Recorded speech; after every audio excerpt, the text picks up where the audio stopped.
Labrīt, labdien, labvakar, lai kur jūs arī būtu un ko jūs tagad darīt, esat sveicināti atpakaļ podkāstā Viesistaba. Ar jums neviens cits kā aiz mikrofoniem Rauls Gaupšteins, tāpat arī aiz tehniskajām lietām un aiz visām pārējām tapšanas, filmēšanas un viss kas cita, lai šo te visu varētu padarīt baudāmu, skatāmu un klausāmu. Protams, abi brāļi, Patriks un Marks, paldies jums vīri par to, ka mēs varam būt šeit te un tagad un ražot šo te saturu. Kur tad mēs šodien esam? Šodien mēs esam kopstrādes telpā, vietā, kur atrodas jaunajā teikā, sauc teikums. Un šodien mēs esam ieradušies pie kāda cilvēka, pie kāda viesa, kurus patiesībā jau 11 gadus pazīstu, zinu, spiežam viens otram roku. Un šodien mēs esam ieradušies šajās telpās, jo šeit atrodas viens no šī te cilvēka uzņēmumiem, Power Mining saucas.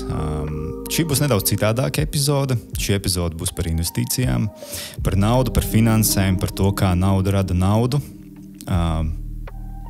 Nedaudz varbūt novirzīsimies no klasiskās mūsu, teiksim, ne programmas, bet ne šova, bet sarunu projekta vadlīnijām.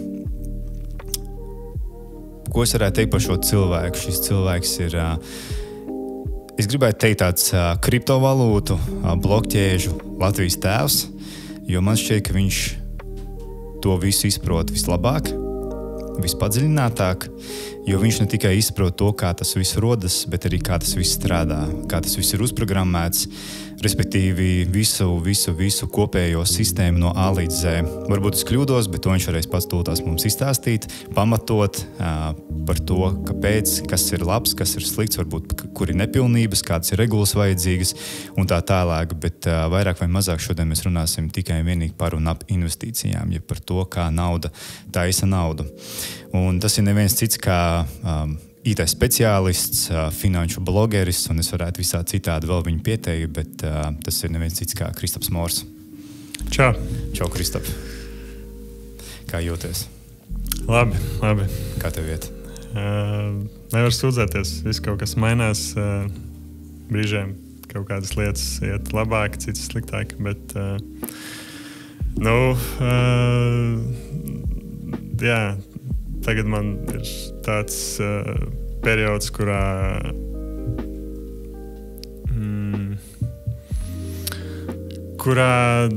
ir jāpadomā par kādiem jauniem projektiem. Mums tas pats Power Mining, ko pieminēja, ir uzņēmums, kurš ir ļoti ciklisks. Ja kripto tirgus iet augšā, tad tās lietas, ko mēs darām, ražojam konteinerus, viņas ir ļoti pieprasītas. Tad, kad kripto tirgus nogāžās, tad kripto minings un arī tādi konteineri nevienam nav vajadzīgi, un tad mēs arī esam tādas uz nelielas pauzes. Tad, kamēr tas tirgus atkal nav atguvies, tad mums ir jādomā kaut kādas vai citas idejas vai kaut kādas lietas jāiesaldē. Tā kā viss kaut kas interesants notiek. Jums bieži vien ir piespiedu atvaļinājumi no sērijas. Bezalgas piespiedu atvaļinājumi. Neparedzēti. Jā, ik pa dažiem gadiem, tie akciju tirgu tie krituma kāpumi ir ik pa 7-10 gadiem, tā kripto tirgu tas viss ir biežāk notiek. Tur ik pa 3-4 gadiem viss aiziet eiforijā un pēc tam viss aiziet pa pieskari. Vai ne? Tas saucamais bull markets un bear markets. Jā.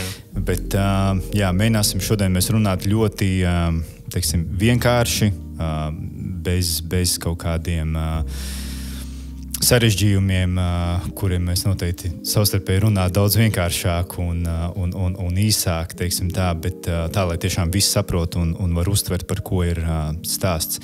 Jo es pat noskatījos aizliegtais paņēmiens sižetu, kur arī tu piedalījies, un arī cits tavs intervijas, kas ir pieejams YouTube. Un man ļoti patīk tas, cik tu vienkārši māki izteikties par īstenībā tik ļoti savā ziņā sarežģītām lietām un sarežģītām tēmām, jo jāpiekrīt, ka Latvijā izprašana par finanšu tirgu un par finanšu lietām ir diezgan es pat teiktu, bēdīga. Jā, varētu būt labāk. Varētu būt labāk. Sāksim ar pensiju fondiem, 2., 3. līmeņa, 25. līmeņa un kāda tika vēl par indeksācijām un par jebko visu, kas cits ir par akcijām un kur vēl nekustami īpašumi un kur nu vēl kriptovalūtas. Starp citu, ko es esmu pamanījis, arī klausoties fonā, bieži vien Radio 5 veidoto saturu, kas ir jauni un bagāti. Viņi tur pieteikumā saka, ka tur investīcijas vēl kaut ko un kripto schēmas. Un tas man vienmēr bišķiņ tā kā ausīs griež, jo mēs visi zinām, ka schēma tas ir kaut kas nepārāk labs. Ar diezgan sliktu no tādu pieskaņu. Un man liekas, kāpēc cilvēki tā saka, ko viņi to grib pateikt? Viņi jau grib norekt kriptovalūtu jau sākotnēji, vai tas ir apzināts gājiens, kā tev šķiet? Kāpēc? Vai tas ir tāpēc, ka tik tiešām tās schēmas? Es neesmu dzirdējis tos raidījumus, bet viņi īstenībā diezgan sakarīgi. Bet man liekas, ka tas džeks, kas tur piedalās, cik es esmu kaut ko dzirdējis, lasījis, man liekas, ka viņam vajadzētu būt diezgan sakarīgam, zinošam. Un par kripto es pat nebūtu pārsteigts, kāpēc to visu sauc par schēmām, un es arī lielākoties tam varētu piekrist, jo 99% no visa, kas notiek kripto, ir visādas schēmas, spekulācijas, krāpšanas, muļķības. Un lielākoties tie ir veidi, kā tie, kas izveido šīs schēmas, tad izschēmo naudu ārā no visādiem nepārāk izglītotiem cilvēkiem, vai kas pirmoreiz uzraujās uz kaut kādām it kā jaunām inovācijām, tehnoloģijām, nelīdz galam to visu saprot un beigās pazaudē naudu.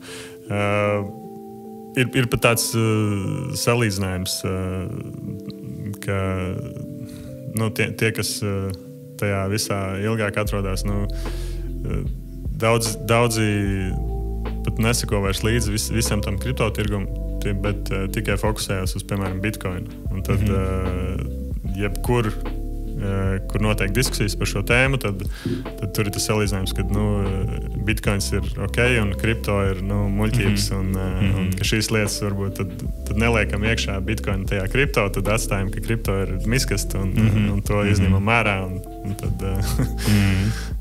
Es arī bieži šito dzirdēju, to piekrītu, un daudz arī, kā runā par kriptovalūtu, viņi saka Bitcoins. Tas tāpat kā par autiņbiksītēm, vienmēr saka Pampers.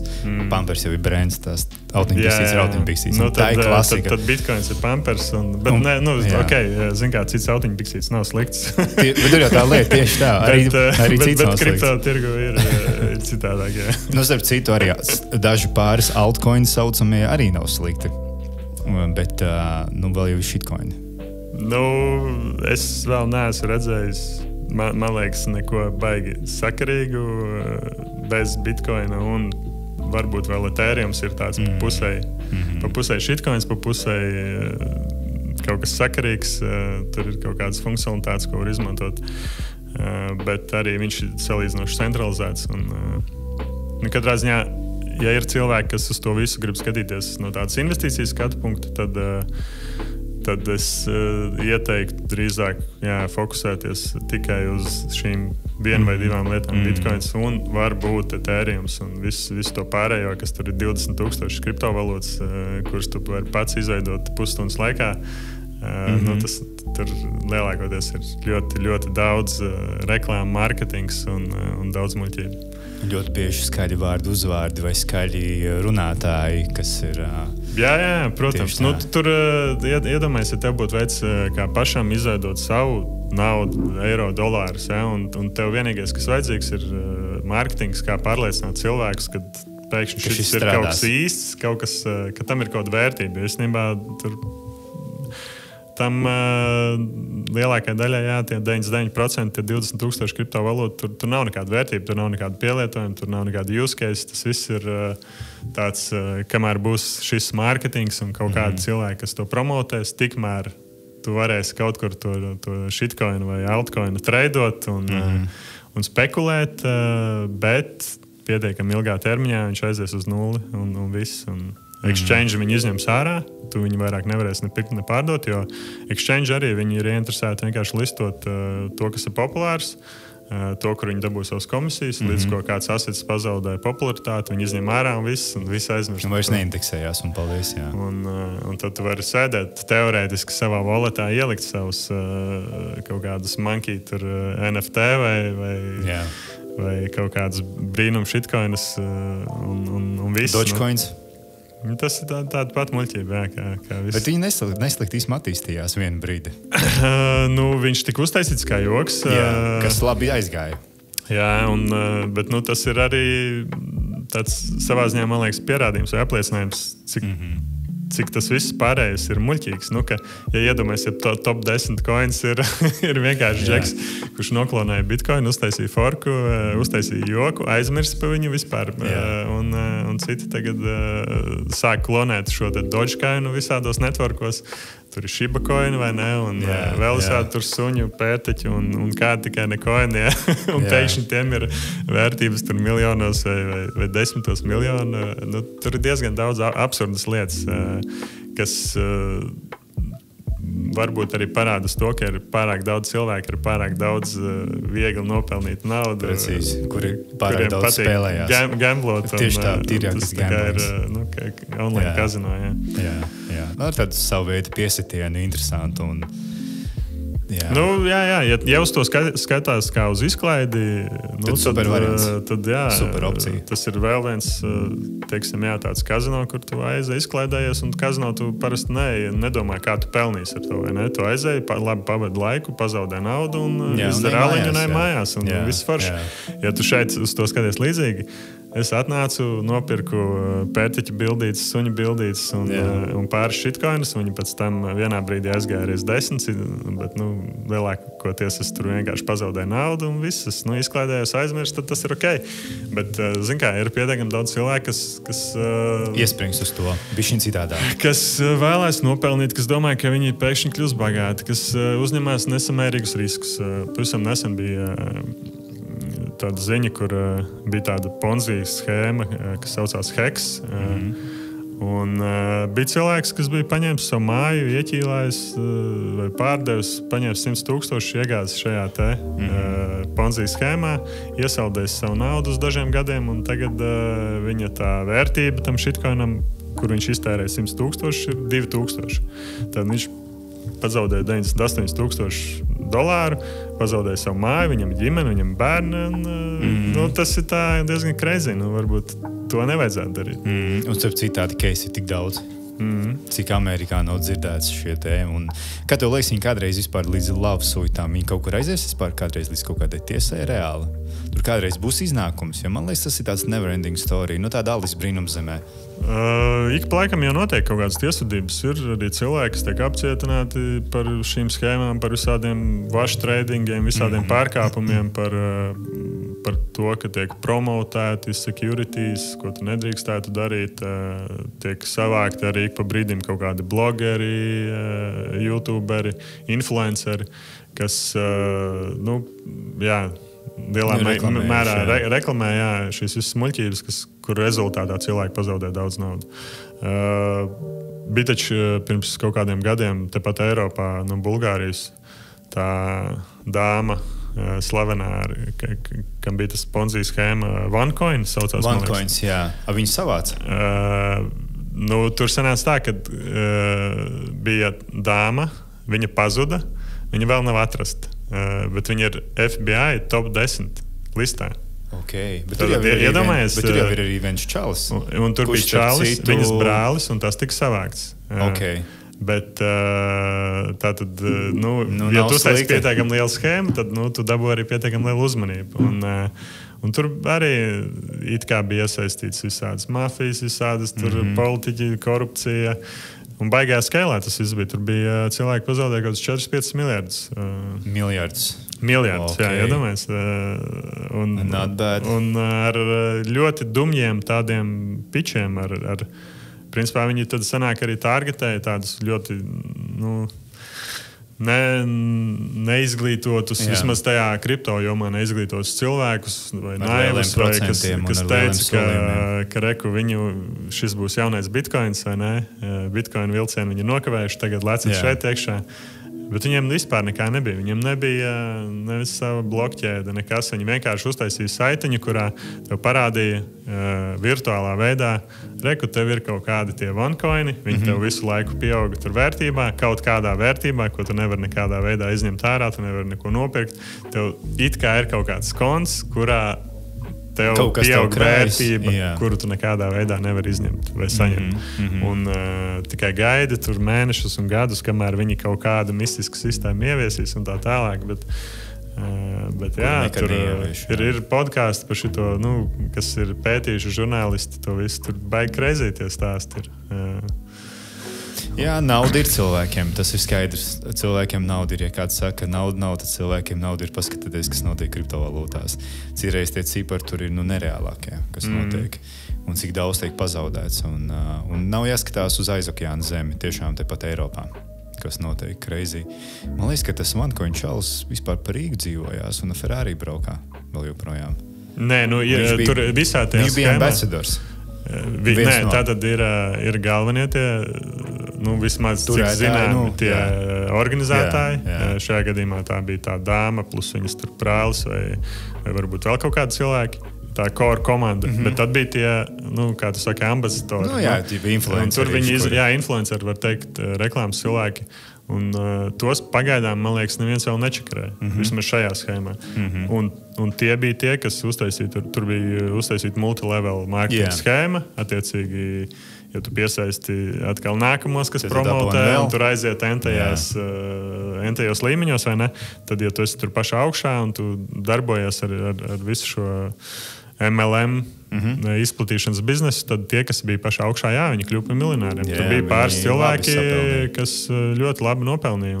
Un tad viņi sanāk īstenībā beigās bija tie, kas tajā visā schēmā nopelnīja vislabāk. Jā, un savā ziņā tīri. Ar limitētu tādu risku viņi pārdeva kaut kādu figņu, ko viņi varbūt pat līdz galam nesaprata, kas tas ir. Bet galvenais notirgoja. Notirgoja.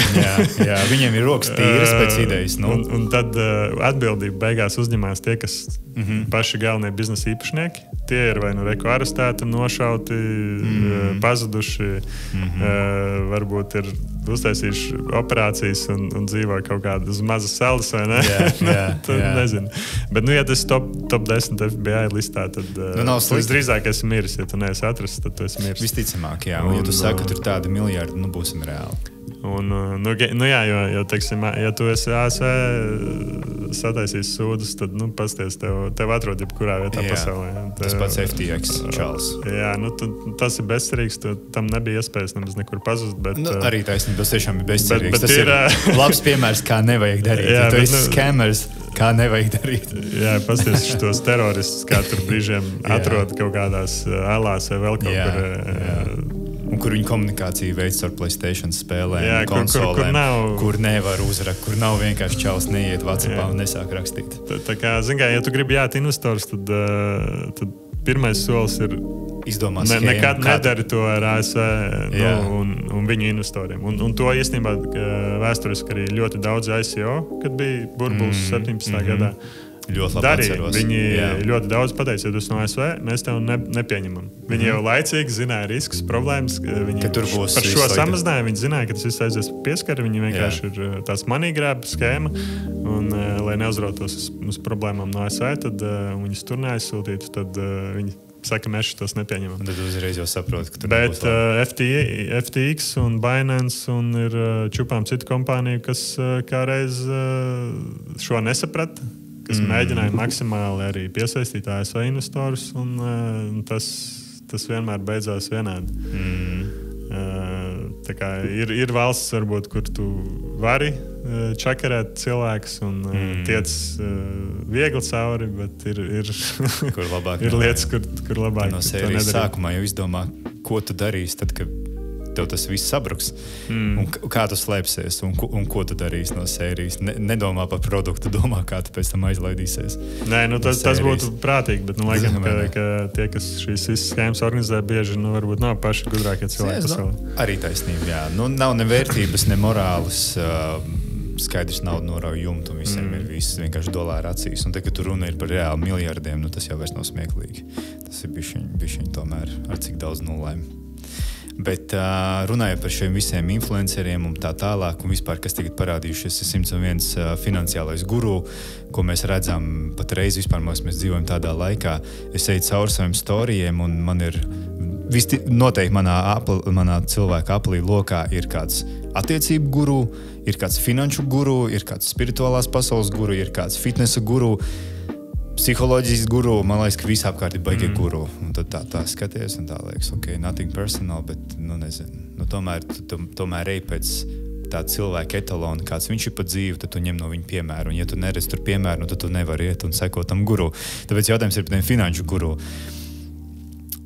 Nav offense, ka 20-gadīgs čalis liek storijus un stāsta man, kā darīt lietas ar naudu, tajā pašā brīdī nav nekad nopelnījis neko.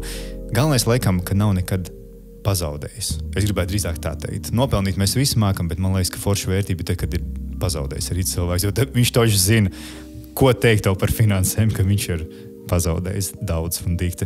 Bet jautājums par šiem te visiem finanšu guru. Kā tu uz to visu skaties? Kāds ir tavs domas? Viņi nopelna ar produktu, vai viņi nopelna ar savu influenci, vai viņi nopelna uz saviem kursiem? Kur ir biznesa? Jo es zinu, ka tev ir savs viedoklis par šo visu.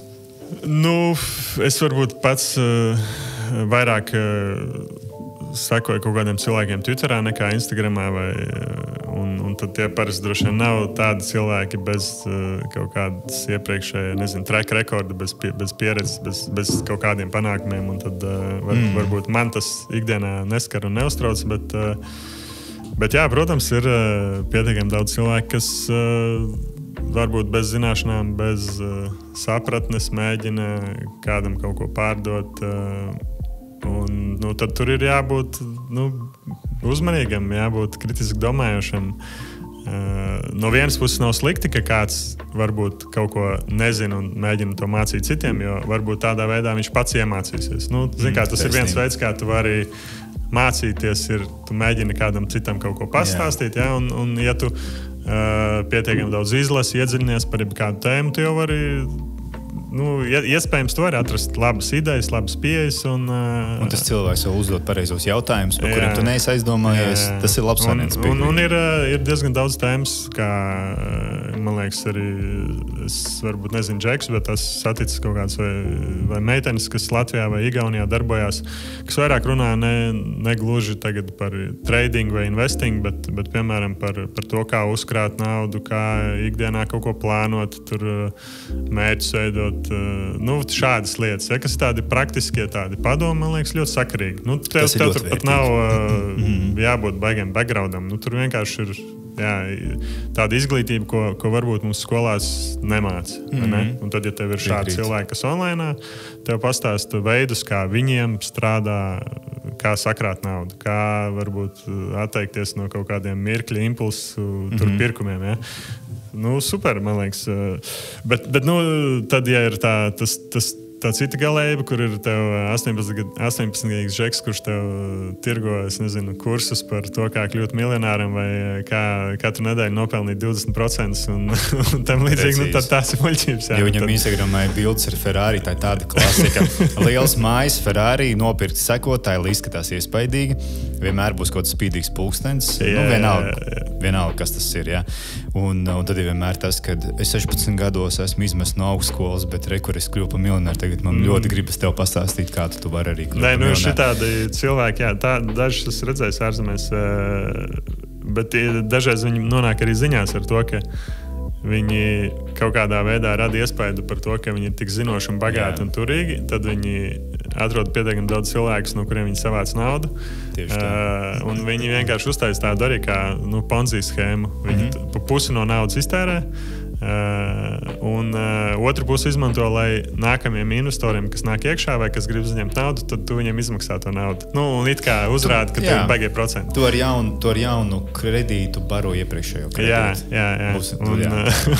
Bet kādā brīdī tā schēma eksplodē. Tad šie cilvēki nonāk cietumos vai kaut kur un beidzās ballīt. Sanāk ir tāda dažus gadus intensīva izklaide, bet kāds par to visu samaksā.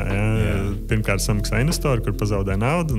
Viņi arī varbūt iemācās kādu savu veidu, lesena. Jā, savu veidu viņiem kaut kāda mācību stunda arī ir vajadzīga, laikam, visticamāk. Īrētai Ferrari ir jādod, feikais Rolex ir jādod, jo cietumā tu nevar iet ar rotas lietām un ar visādām tādām lietām. Tā kā, šīs ir schēmas, kas nav sustainable, kas vienkārši parādās, eksplodē un tad tie džeki pazūd. Un tad ir cilvēki, kas vienkārši tirgo visādas, varbūt muļķības kursus, kur it kā mēģina tev pastāstīt, cik viņi ir veiksmīgi un kā tu iemācīsies tagad kaut ko treidot un kļūt ātri bagāts. Tas arī parasti nestrādā. Un ir iemesls, kāpēc šie cilvēki tev tirgo šos te kursus. Tas ir viņu bizness. Precīzi. Un visādas affiliate schēmas un tā tālāk. Tad beigās, tu nosponsorē viņam to dzīvesveidu, vai tu kaut ko no tā iemācies beigās, es nezinu. Tev varbūt ir sajūta, ka tu esi daļa no komunas, un tu esi pieņemts kaut ko. Kādu brīdi, jā. Bet vienā brīdī tu saproti, ka tas ir tāds bullshit. Tā dārga sajūta, jā. Tieši tā, dārga sajūta, dārga komuna. Lai tu būtu piederīgs, tas no sērijas, kā kādreiz teica, bija tie memi par to, ka tu maksā par to, kas ar to draudzējos. Tad tas ir īstenībā līdzīgi. Es tev maksāju par to, ka tu man pieņem savu komunā, lai es varētu justies, ka es kaut kur pieņemts. Līdzīgi bija ar šiem, man liekas, NFT. Viena no populārākajiem bija tie Monkey. Tie board apes, vai ne? Jā. Un tie arī bija uztaisījuši to, reku ir mūsu īpašā komuna, mūsu īpašie pasākumi, kur tu tiec iekšā tikai tad, ja tu esi tas Monkey JPEGs. Un tagad cilvēki ir pazaudējuši 80, 90 un vairāk procentus no... Viņi ir tā nokrituši, jā? Jā.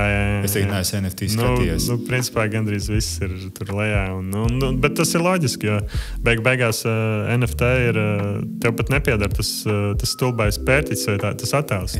Klasiski, jo tu vari noģenerēt šādu te bildīti un NFT. Es varu paņemt jebkur to pašu pērtiķi, noģenerēt viņu atkal, kādam ietirgot. Jā, precīzi. Beigās unikālais kods tiek zaudēts. Beigās vienīgais, ko tu pērc vai ko tu iegūst, ir links. Iedomājies, tā kā es tev uz lapiņas varētu uzrakstīt tas ir tas, ko tu esi nopircis. Tātad šo linku uz kaut kādu vai no attēlu vai saitu vai tā tālāk. Un savukārt, tad, ja ir tas serveris, kurš glabājās šis attēliņš, ja tas serveris aiziet pa pieskari, vai kāds nomaina šo attēlu, kas arī ir iespējams. Tātad tev liekas vienu brīdī, man te stāv attēliņš ar pērtiķi, viņi var nomainīt pret attēliņu ar, zebru. Un viss. Tātad tas ir tik absurdi, ka... Starp citu, daudz hakeri mēģina uzlauzt NFT datu bāzes, kripto datu bāzes. Mēģina nozagt viņus un pēc tam pārdot ar tirgu. Ar visu informāciju, kas ir iekšā. Tātad viņi glabājās parasti. Ne visi, bet parasti glabājās uz kaut kāda Ethereum vai Bitcoin chaina. Un tu tur nevari uzlauzt to tīklu un kaut ko slikti izdarīt. Tādā veidā viņi ir droši, bet tev var uzlauzt tavu maku, tavu datoru, pārņemt kaut kādus tavus kontus vai dabūt tavā datorā kaut kādu vīrusu, vēl kaut ko, un pārņemt kaut kādā veidā pārņemt kontroli tavam makam, ar kuru tu vari kontrolēt šo te NFT asetu. Un tad viņi ik pa laikam šie konti tiek uzlauzti, un tad tās bildītes tiek pārdotas tirgu ļoti ātri, bieži ar kaut kādu atlaidi, lai tas darījums momentā notiek, un vienkārši nauda tiek aizpumpēta kaut kur prom un viss. Bet biržas mēģina uzlauzt tādu Binance? Protams, jā.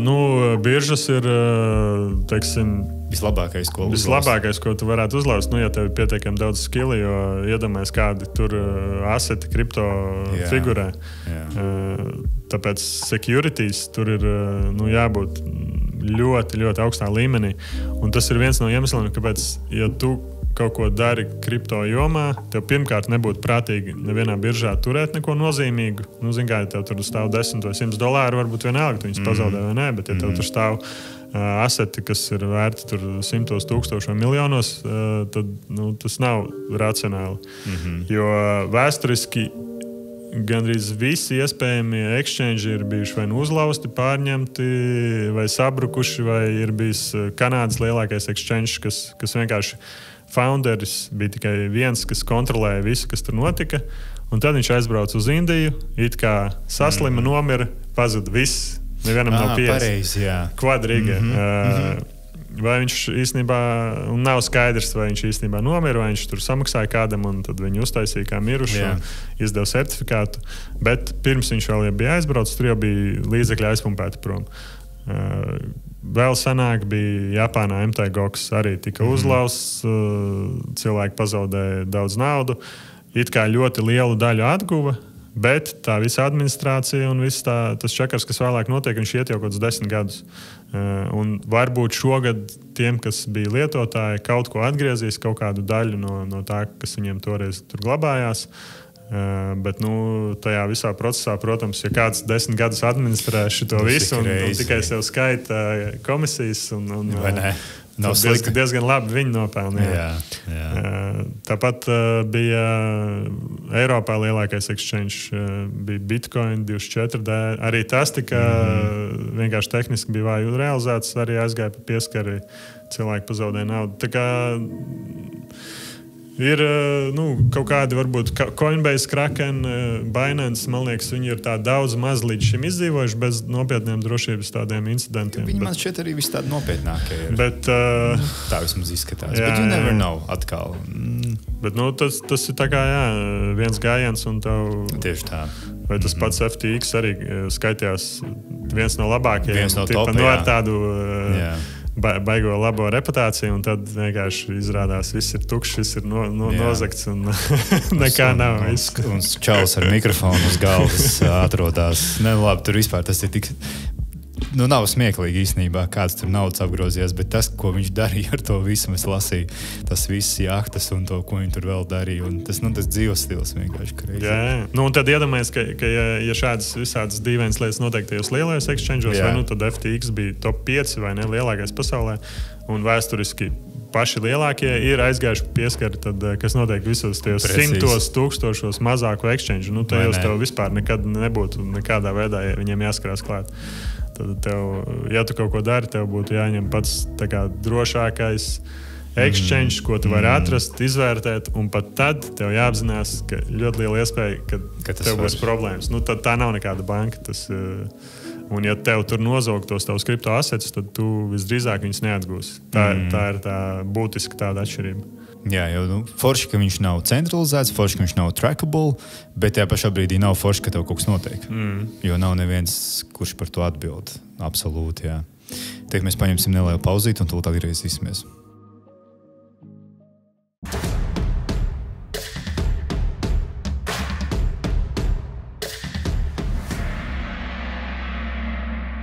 Runājot vēl par NFT, kā tev šķiet, tam ir nākotne? Jo daudzi par to runā. Tajā pašā Amsterdamā es biju jau kaut kādā NFT toreiz muzejā. Daudz par to runā, ka tā ir beigā nākotnē, dizaineriem, māksliniekiem un tā tālāk. Kā tu uz to skaties? Nākotni ir diezgan grūti paredzēt. Iespējams, ka atradīsies kaut kādi use case, kur tam tiešām ir jēga, kur kaut kādiem brandiem, īpaši varbūt lietām, kas ir ar augstāku vērtību, kur tu vari pielikt šo te kaut kādu verifikāciju un tad citiem pēc tam lielīties, kad reku man šīs te lieta, kas man te ir, viņa ir tiešām unikāli īsta un tā tālāk, un tam NFT ir kaut kāda papildus vērtība. Vai viņi izmanto kā kaut kādu kuponu vai reku kā kaut kādu veidu, kur tev atkal ielikt kaut kādā communityjā, kur tev ir īpaši community pasākumi, un tā tālāk. Iespējams, jā, bet diez vai tas attīstīsies tā, kā tas līdz šim ir bijis, kur cilvēki vienkārši brutāli iztērē tur tūkstošiem vai 100,000, lai nopirktu vienu JPEG bildīti, un tad cerēt un mēģināt pārdot to kādam nākamajam lielākiem muļķiem un baigi nopelnīt. Tas nav ilgtspējīgi, tas ir skaidrs. Ok. Tagad īsumā runājot, man ļoti patīk, ka mēs pirmajā daļā runājam par to drošību. nelikt biržās un tā tālāk. Un, starp citu, Dubaja ir tā, kas ļoti aktīvi un progresē uz īpašumiem, kurus var nopirkt ar kriptovalūtu un tā tālāk, un superkāru un tā tālāk. Un te mēs runājam jau, piemēram, par miljoniem. Es, piemēram, ierodos Dubajā, man ir $10 miljoni kriptovalūtā, un es nopērku īpašumu. Nē, ja es nopērku īpašumu, tas viņas investēs. Nē, drīzāk, man, piemēram, ir 10 miljoni, es, piemēram, viņas ielieku iekšā. Kā man pasargāt to naudu, tevprāt? Kā būtu vislabākais? Kā būtu labi? Kaut vai ne 10 miljoni, kaut vai 1 miljons. Kā man viņu pasargāt, lai man viņu neviens nenozog? Un kā lai es varu būt daudz maz droši, ka man viņa stāv kaut kur? Un, nezinu, to es mans, piemēram, finanšu advisors. Tu domā, ja viņi būtu kripto kaut kādā formātā vai nē? Jā, es viņu tagad tos savus $10 miljonus ielieku kripto formātā, jā. Droši vien atkarīgs no tiem apjomiem. Ir viens veids, ja tie apjomi varbūt nav super lieli, tad tu vari pats to visu glabāt kaut kādos tur hardware walletos, bet tad tev jāņem vērā, ka tu esi pilnībā atbildīgs par to. Ja tu kaut ko nočakarē, aizmirst kaut kādu paroli, pazaudēji ierīci, vēl kaut ko, tad viss tas nav atgūstams. Un ja tu paredzi, ka tas tā var notikt, un cilvēki, baigi nevar uz sevi bieži paļauties, tad varbūt tā nav pat labākā ideja. Tad ir citi varianti, kur ir visādi uzņēmumi, kas kādreiz piedāvā šo pakalpojumu custody, ka tu vari pie viņiem turēt, un viņi tad jau ir sev atstrādājuši visādas schēmas, security, protokolus, un tad tu maksā viņiem tur kaut kādu mazu procentu gadā par to, ka viņi pie saviem tur tavus asetus. Bet garantija arī nav nekāda? Nē, tur ir pietiekami nopietnām kompānijām, tur ir pat apdrošināšana, tur ir diezgan labā līmenī. Attiecīgi, tur tu vari justies tuvu, līdzīgi kā, gandrīz kā bankā, vai ne? Tu vienkārši, bet, protams, tev par to būs jāmaksā. Tad, ja bankā tev klasiski stāvētu superliela summa, un tev par to maksāt, tu ieliki kaut kādā depozītā vai kaut kādos citos instrumentos, tad tur būtu otrādāk. Tu par to, ka tev... kā Šveices bankā, par to, ka tu tur pie viņiem naudu maksā 2% gadā. Tu viņiem kaut ko maksā. Tie nebūs visdrīzāk tie 2%, ko, es domāju, krietni mazāk, bet, tāda pakalpojuma ir pieejama. Protams, ir vēl visādas schēmas, ka tu vari tur kaut ko sadalīt pa daļām, tur iesaldēt kaut ko, visu kaut ko tehnoloģiski tur darīt, bet tas tad kļūst jau tur komplicētāk. Bet varianti ir? Ir, protams, jā. Okay. Tagad tāds case study, kur tu investētu 1000, ja tev būtu 1000 brīvs, ko tu viņi darītu? Man liekas, ka man kaut kādā vienā raidījumā pirms kādu pusgadu to uzdeva paši jautājumu. Okay. Un es toreiz teicu, ka es droši vien nopirku bitcoinu. Es domāju, es arī tagad nopirku bitcoinu. Ar visu to, ka viņš ir 30,000, es nemaldos. Jā. Tāpat tu pirki kaut kādu daļu bitcoinu pa 1000. Cik tu vari nopirkt to 1000. Un tikai, protams, ja tu pērci bitcoinu, tev jārēķinās, ka tas ir ļoti... kaut kādā ziņā riskants un volatile assets, kas iet augšā lejā, un tas varbūt ne katram cilvēkam, bet tas ir priekš viņa, jo ir cilvēkam kaut kas uzrādīsies kontā, ka viņam vērtība ir -10%, viņš nevarēs naktīs gulēt. Viņš domās, ka viss jāpārdod, jārealizē, jāsamazina zaudējumi. Katram tas risks slieksnis ir pavisam cits, bet ja tu vari gulēt mierīgi un zināt, ka varbūt rītdien šis 1000 man pārvērtīsies par €500, varbūt pēc gada būs €1500, un tā viņš man te mainīsies visu laiku, un tu vari bez stresa ar to sadzīvot, tad un tu vēl saproti, ka, ja tu pēc tādus kriptoasetus, vai šajā gadījumā bitcoin, tad tev jārēķinās, ka tev viņš jātur vismaz 5-10 gadus, lai tu izēji pāris tiem halving cikliem cauri, tad diezgan droši, ka vajadzētu būt, ka tu nebūsi mīnusos, ka tev jābūt daudz maz kaut kādai normālai atdevai, vai kā minimums vismaz vajadzētu saglabāties tai pašai pirktspējai. Ok, 10,000. Bet mēs runājam par jebkāda veida investīcijām, ne tikai par kripto, bet vispār. Kristapam iedod 10,000, saka, palīdz man, draugs. Kur tu investē? Droši vien to pašu. To pašu? Tu tagad cēlies augšā? Jā, 100,000. Tad kļūst komplicētāk. Tad droši vien, ka ielikt visu bitkoinā būtu atkal atkarīgs no cilvēka. Bet, tavā gadījumā. Bet 100,000. Tad droši vien jau sākt domāt, kā dalīt. Varbūt kaut kādu daļu bitkoinā, daļu kaut kādās akcijās, daļu kaut kādās varbūt pāris peer-to-peer platformās vai obligācijās. Bet, tad varbūt bišķiņ vairāk padomātu par to, kā sadalīt starp dažādām asset klasēm. Lai būtu diversifikācija. Diversifikācija, bet tie noteikti nebūtu banku depozīti, kas tev maksā 0,1% gadā. Šobrīd, piemēram, laba atdeve ir krāja obligācijām. Tas ir variants, ja vienkārši grib turēt naudu, it kā droši, ja tu tici, ka Latvijas valsts neaizies pieskart, var nopirkt krāja obligācijas. Vai kādas citas valsts līdzīgi instrumenti. Iespējas jau visu laiku ir, tad tev tikai, tev jādomā līdz ar, kas ir tas termiņš arī. Ko termiņš, risks, ko tu uzņemies. Jā.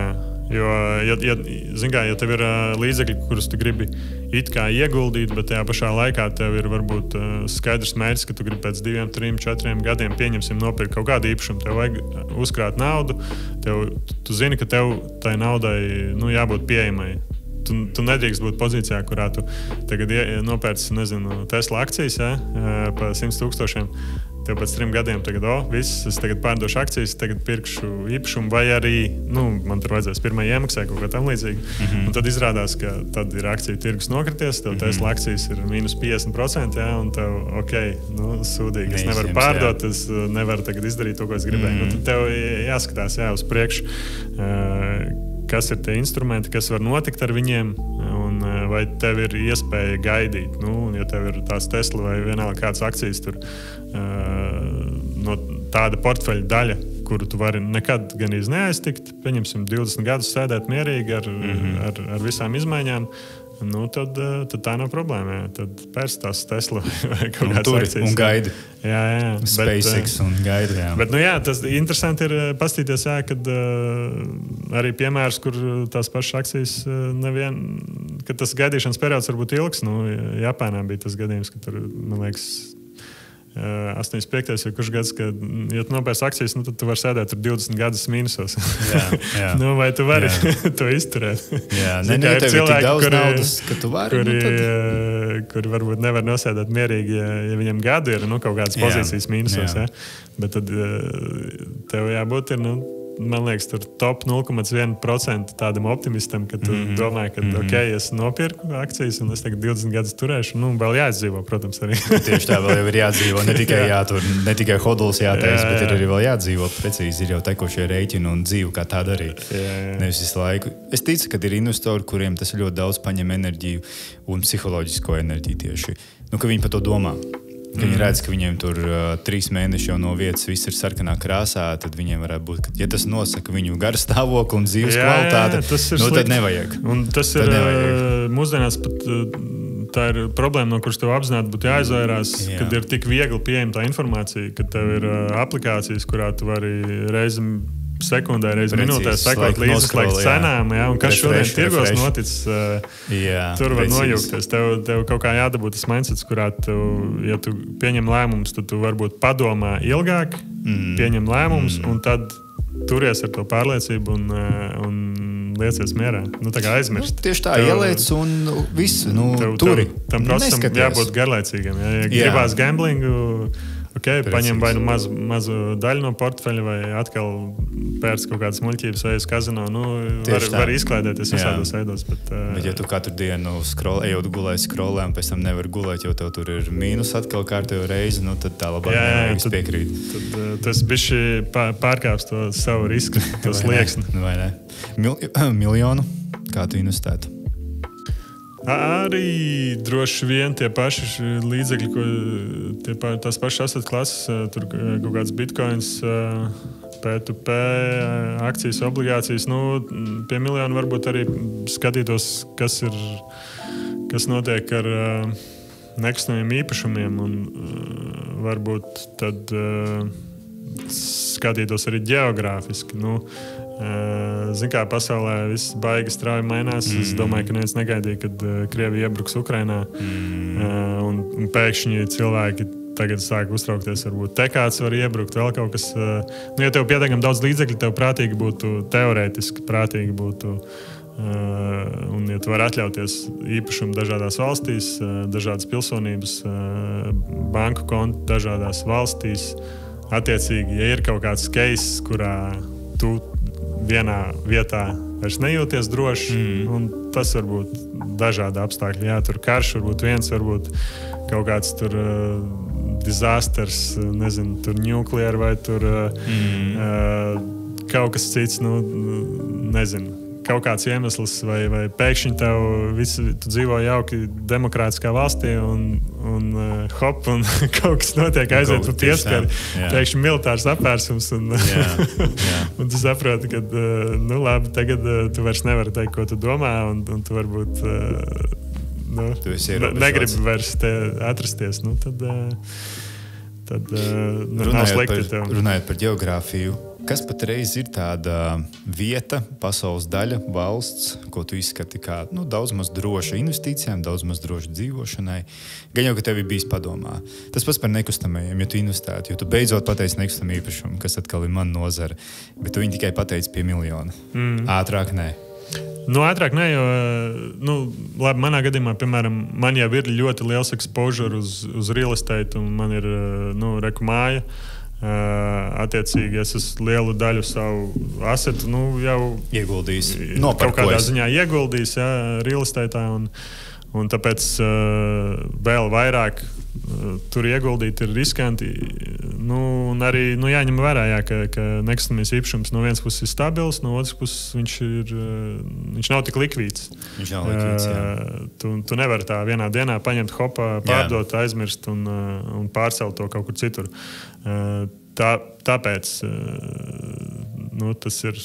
Tur arī nopietnāk jāpadomā pirms tu. Man šķiet, ka tā ir lielākā problēma, kāpēc cilvēki nekustamo tomēr varbūt tik daudz neinvestē. It kā visdrošākais, saprot, arī jautājums, kas ir visdrošākais. Drošākais noteikti nē, ja noteikti tā kā Ukrainā. Bet noteikti, ka vissaprotamākais, jebkuram. Un es to pats varu darīt, ja es plus mīnus saprotu lietas, man nevajag middlemanu, viss ir kārtībā. Jā, tas ir, man liekas, viens no sakarīgākajiem veidiem, kā kaut ko uzkrāt. Īpaši cilvēkiem, kas varbūt nav tik dziļi iekšā visādos finanšu instrumentos. Man ir arī diezgan daudz draugi, kas vienkārši, viņiem parādās brīvi līdzekļi, viņi nopērk tur 1, 2, 3 dzīvokļus un izīrē, un tādā veidā būvē savu kaut kādu, tur, es teiktu, pensiju, tur fondu vai kaut ko tādu.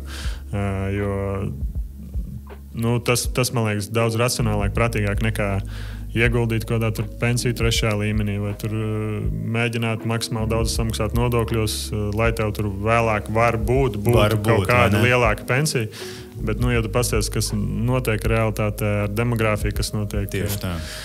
Šobrīd ar pensijām tur ir ļoti bēdīga situācija. Tur būs beigās pensija būs kā tāds nabadzības pabalsts. Tas noteikti nav kaut kas, uz ko tu vari paļauties. Attiecīgi tev, kamēr tu vēl neesi sasniedzis to pensiju, tev būtu jādara viss, lai kaut kādā veidā uzkrātu naudu un veidotu to personīgi, individuāli. Savu kapitālu. Vai tas būs nekustamais īpašums, citam tas būs akcijas, citam varbūt vēl kaut kāda instrumenta. Bet būt neatkarīgam, jo es personīgi domāju, ka man nebūs pensija. Jā. Es vispār par viņu nedomāju. Tas būtu vislabākais. Tā kā, man liekas, veids, kā par to domāt, ka tu uz to nepaļaujies, ka tu vienkārši apzinies, ka, ja tur kaut kas būs, tas būs kaut kas ļoti absurds, mazs, smieklīgs, simbolisks tāds, ka, bet un tad, ja tu savu dzīvi cerams sakārtojas daudz maz tā, ka tu varēsi pats sevi vai varbūt tev bērnu nodrošinās, varbūt tev būs bagāta sieva vai es nezinu kas, vai varbūt vienēs loterijā, varbūt, jā, tieši tā, bet es tev piekrītu. Bet galvenais nepaļauties uz to, ka tieši tagad valsts par tevi parūpēsies, būsim reāli. Viss dzīvos laimīgi. Varbūt kaut kādā bišķiņ bagātākā valstī, pārsalies uz Norvēģiju, kas ir bagātākā valsts pasaulē. Es esmu diezgan drošs, ka tur būtu otrādāk. Tad tad tu pietiekami ilgi tur dzīvo strādā, tad tev jābūt drošam, ka tev būs viss ok vecumdienās. Par to man nebūtu šaubu. Bet, tad tu sāc dzīvot tur un mācies viņu valodu, dzīvo bišķiņ tur augstumā, sniegos un citā vidē. Un, ja tev tas patīk, tas arī ir veids, kā cilvēkiem vienkārši saprast, ok, man varbūt šeit kaut kāda mana profesija vai tas, kas man interesē darīt, es ar šiem līdzekļiem te nevaru varbūt uzkrāt tik, cik man vajag, ok, tad varbūt tev jāpārceļās citur, kur to novērtē, citādāk. Vai kur valsts ir spējīga samaksāt pietiekami. Mēs, man liekas, nedzīvojam sliktos apstākļos. Jā, vai ne? Mums ir daudz, kas te ir labs, bet mēs materiāli skatoties neesam bagātākā valsts pasaulē, mēs neesam tur arī top augšā. Tā kā, ja tas uzņēmējs, tad tu vari pelnīt jebkur teorētiski. Un tad tas ir atkarīgs no tēm, ja tas ir kaut kāds darbinieks vai vairāk kaut kādā valsts, pieņemsim, iestādē vai tur slimnīcā vai tam līdzīgi, tad tu esi atkarīgs tieši tā. No tā, kāds ir tas līmenis valstī.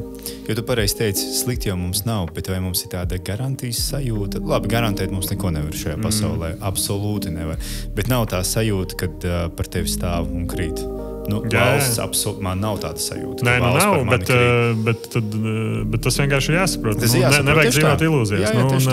Bet nevajag arī teikt, ka viss ir slikti. Nē, protams. Absolūti ļoti daudz ir labi, ja tu pasties, kas notiek pat bagātākajā valstī pasaulē.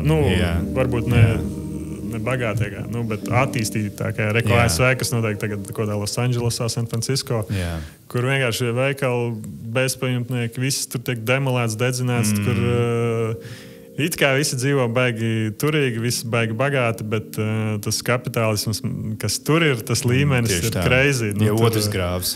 Jā, tur ir tāds... Vidusšķira praktiski tad neeksistē, tad ir super daudz nabadzīgo, daži bagāto un tad karš uz ielām bez mazā, kas varbūt nav tas arī vide, kur gribētu atrast. Un audzināt bērnus un tā tālāk. Kā man Šoms teica, kurš Amerikā dzīvo, American Dream, tā kā amerikāņu sapnis ir dzīvot uz parādu. Ja tev nav no sērijas miljonus kredītā paņemts uz māju mašīnām un uz kredītkartēm, tad tu neesi amerikānis. Bet tā ir realitāte. Viņi to saprot. Pilnīgi cita sistēma, viņi to saprot. Un galvenais, lai tev ir uz šo brīdi, uz šo momentu, zini par to, kā būs tālāk, es negribu laikam domāt. Apmēram tā. Tā ir tā doma, kā amerikāņi dzīvo. Un tur ir, teiksim, arī tas, ka tā medicīnas sistēma un cik tā maksā arī diezgan traki, ka tev pietiek ar to, ka tu, 20-30 gadus strādā, pelni, uzkrāja naudu, maksā visādas apdrošināšanas, un tev uzrodās kaut kāda diezgan traka, medicīniska situācija. Tur ir kaut kāda audzēja vai kaut kādas operācijas vai kaut kas, un pēkšņi tev piestāda rēķinus, kas iet 100,000 miljonos, un tu vienkārši bankrotē. Un viss tev medicīniskais bankrots, tu varbūt vairs neesi īsti darbspējīgs, vai ne? Un viss, un tu esi uz ielas. Un tas pats ir ar skolu kredītiem, nesamērojumiem un visu pārējo. Tā kā, come on, par ko stāsts? Tur viss tāds baigi triki. No vienas puses tu vari varbūt labi pelnīt, bet tu baigi riskanti, man liekas, tur dzīvot. Man būtu piekrīt. Man būtu bišķi bail. Skan forši, izskatās forši, mārketings perfekts, neko pielikt, neko atņemt, bet jautājums, kas ir tas rezumē no sērijas? Man liekas, vislabāk, teiksim, tāds risk reward skatoties būtu, ja tu atkarīgs arī, kādā profesijā, bet ja tu esi kaut kāds cilvēks, kas sēž pie datora un kaut ko klikšķina tur taustiņas, tad tev ideāli būtu strādāt uzņēmumā. Ja tu esi darbinieks, ja tu neesi uzņēmējs, esi darbinieks, tev ideāli būtu strādāt uzņēmumā, kas darbojas kaut kādā bagātā valstī, tur Šveice, Norvēģija, ASV vai ne, un fiziski atrasties citur, pieņemsim Latvija vai kaut kāda Spānija, Portugāla, Itālija. Un tad tu iegūsti benefits no visa. Jā, tieši tā. Tev 3D pasauli forša, silta, patīkama un nav dārga, un tajā pašā brīdī tu pelni ļoti lielu naudu. Mūsdienās tas ir daudziem sasniedzams. Jā, absolūti. Tas ir vienkārši ļoti sasniedzams. Jāapsver un jāapdomā. Īpaši tie, kas dara kaut kādu tādu attālinātu darbu pie kompjiem. Kur tev nav jābūt fiziski uz vietas un nav jārok bedre, bet tu to var izdarīt ar kompi tieši tā. pieskārāmies bērniem un videi un tā tālāk. Un, ņemot vērā, ka tu jau esi 3 bērnu tēvs, un tu noteikti, es esmu pārliecināts, skaties uz naudu, uz finansēm, uz visu citādāk, kā mūs audzināja. Es saprotu, ka tev bērni ir pārāk maziņi, lai viņiem jau kaut ko mācītu par finansēm un par to, kā nauda veido naudu, bet tev jau noteikti ir padomā, ko tu viņiem liksi, jo kā mūs audzināja, bija viens stāsts, mums tas bija jāsalauž. Man īstenībā ļoti patīk tas teiciens, you need to unlearn what you have taught. Tā kā par to, ka tev ir jāatmācās to, ko tev iemācīja. Un tad īstenībā tas ir par mūsu šo laiku, par mūsu īstenībā generation, es uzskatu. Jo mēs esam tieši tie, kas ir starp to, es atļaušu teikt, to Krievu laiku, to kaut kādu rāmītu uzlikto. Starp Padomu Savienību un starp Eiropas Savienību. Jā, un mēs esam tieši tie, kuri redz abas divas monētai puses, kur ir vecāku liktais rāmītis bišķiņ tomēr, jo viņi tā tika mācīti un tika audzināti, un viņi tādā vidē izaug, un tad mēs jau redzam tomēr to otru pusi, kur tu vari būt finansiāli neatkarīgs, un tu vari tiešām palikt bagāts, nevis tāpēc, ka tu piedzimi talantīgs, vai tāpēc, ka tu esi piedzimis bagātā ģimenē, bet tāpēc, ka tu vienkārši vari palikt bagāts. Tikai tāpēc, ka tu vienkārši vari, jo ir tāda vide. Un no sērijas būt miljonāram vairs nav lamu vārds, tā ir pilnīgi realitāte. Un tāpēc jautājums, kā tu uz to skaties, kas ir tas, uz ko tu jau tagad koncentrējies bērnos, un kas ir tas, ko tu viņiem noteikti mācīs par naudu, jo tu noteikti jau zini kaut ko tu negribi nodot tālāk. Tas ir labs jautājums. Man liekas, viena no svarīgākajām lietām, ko bērniem vajadzētu iemācīt, ir, pat ja mēs pieņemam, ka vecākiem iet labi, viņiem ir pietiekami labi nodrošināti, tāpat man šķiet, ka bērniem vajadzētu audzināt to, ka, lai tu kaut ko iegūtu, šajā gadījumā pieņemsim kaut kādā veidā naudu, tad tev ir jāieliek kaut kāds eforts.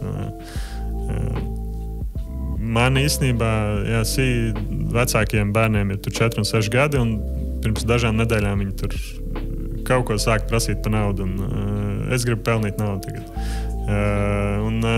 Es saku, tajā brīdī es tā nezināju, ko viņiem tagad teikt, kā viņi man tagad pelnīs tā naudu. Bet, labi, tas liku iet ārā, tur kaut kāds darbiņus darīt. Reku, lasiet stiklus, lasiet šiekurus, lasiet nezāles, tur, strādājiet kaut ko.